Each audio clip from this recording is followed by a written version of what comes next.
Mais um testemunho, história de vida e amor. Foi em 2012, eu estava escrevendo o livro Senhor, Controle o Meu Temperamento.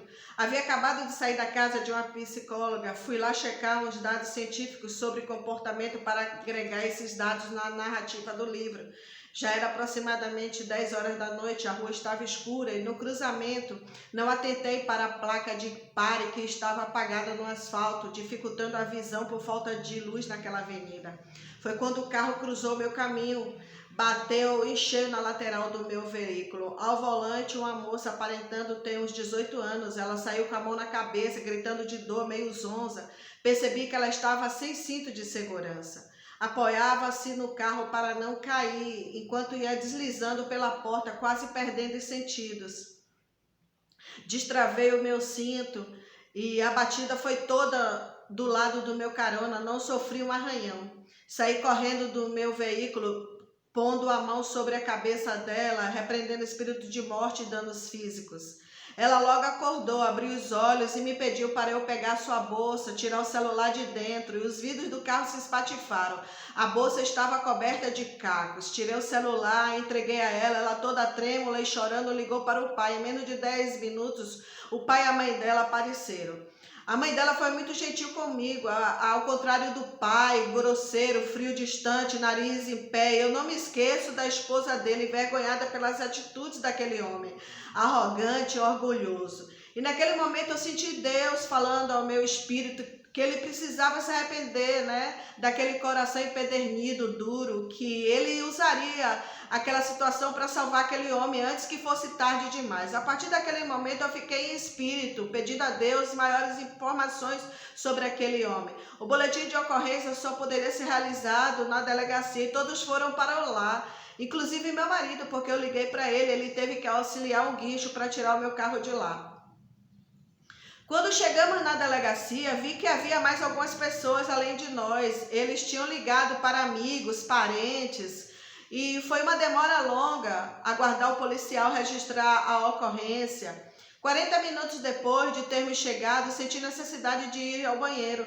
Era no fundo da delegacia. Ao rodear uma parede branca que dava acesso ao sanitário, eu vi vozes de homens conversando atrás da parede. E eu reconheci a voz do pai da moça do acidente. Ele dizia assim: ele precisa sair de lá, temos que fazer alguma coisa. Um outro respondeu assim: vai com calma, vai devagar, porque ele é pastor, cara, pega leve. Fui juntando um quebra-cabeça na minha mente. Ele estava em rebeldia dentro da igreja e abria a porta de legalidade na vida da filha e nas finanças dele.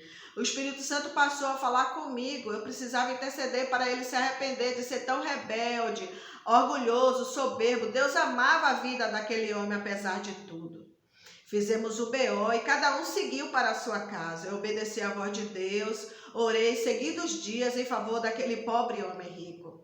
Passaram-se uns 18 meses, estávamos construindo o nosso galpão no interior de São Paulo. Meu esposo recorreu à Caixa para tomar um empréstimo. Organizamos toda a papelada e levamos até o gerente. Uma semana depois, a gerente da Caixa Econômica ligou dizendo que havia um impedimento para a liberação do empréstimo. Tinha uma queixa contra mim na Delegacia Regional de Trânsito.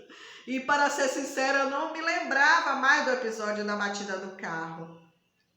Fui até aquele órgão e uma moça bem educada me atendeu, localizou meu processo e foi logo dizendo: Dona Arlete, a senhora se envolveu há 1 ano e meio em uma colisão com outro veículo. O dono do carro processou a senhora por danos materiais.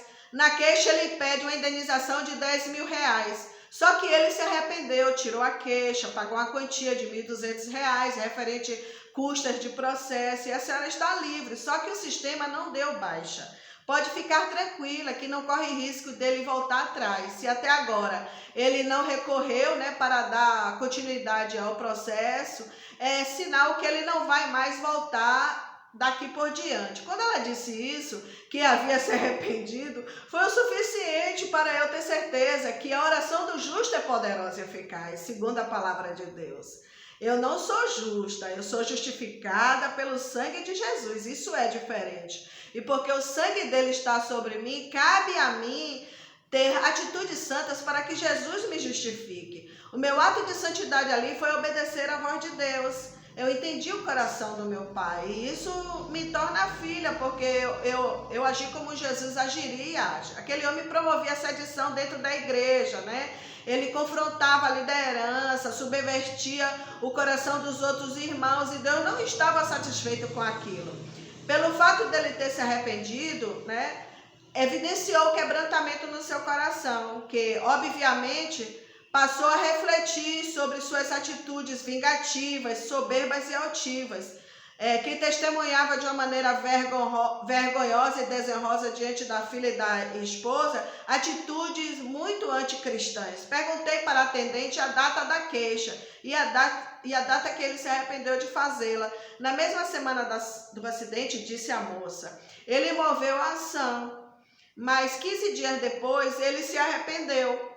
Foi exatamente nesse período que Deus colocou no meu coração para interceder por ele. Com essa experiência, eu aprendi coisas muito valiosas com o Espírito Santo. E eu poderia enumerar muitas delas. Mas vamos à primeira. Mateus 5,43 diz o seguinte: ame os seus inimigos e ore por aqueles que te perseguem. A segunda, quando você ora por alguém, não deve generalizar a oração. Tipo, Senhor, peça oração pela vida de fulano, ela pediu para eu orar por ela. Não. Deus, mesmo sabendo do que fulana necessita, ele quer que a intercessão seja específica. Ou seja, Deus me ensinou que a gente deve ir direto ao assunto acerca do problema da pessoa. Quando é intercessão, interceder é diferente de orar. Eu gosto mais de interceder, porque interceder é estar na brecha da pessoa. E para isso você precisa estar em santidade com vestes brancas. É como se você estivesse no lugar da pessoa e tomasse a frente dela. Entre oração e intercessão há uma tênue, mas muito importante diferença. Amém? Quando Deus ama, essa é a terceira, Deus corrige, mesmo que doa no seu bolso. Doeu no bolso dele, o carro sofreu avaria, ele pagou R$1.200 de custas, né? E Deus não está preocupado com o seu dinheiro, Deus está preocupado com a sua salvação, com o seu arrependimento. A quarta coisa, Deus não tira a vida de um filho por causa do pecado dos pais e das mães. Deus até permite que o filho adoeça, né? Mas não vai morrer por causa do pecado do pai. Eu canso de ver profetada, tipo, olha, Deus vai matar seu filho se você não se converter, se você não consertar. Isso é antibíblico, não existe embasamento bíblico para isso. A pancada que aquela menina levou na cabeça tinha condição de tirar a própria vida. Mas só que Deus não permitiu, só deixou que simplesmente acontecesse o acidente. Jeremias 31:29, Ezequiel 18:20, testificam tudo isso que eu acabei de falar. Diz que os filhos não morrerão por causa dos pecados dos pais e Deus não mente.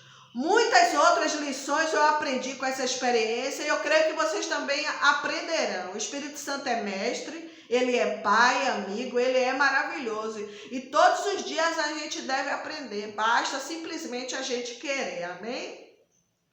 Curta esse canal, eu me deixo curar, Arlete Pinheiro Gomes, muitas coisas impactantes que fortalecerão você nessa jornada. Em nome de Jesus, amém? Um grande abraço, Deus lhe abençoe.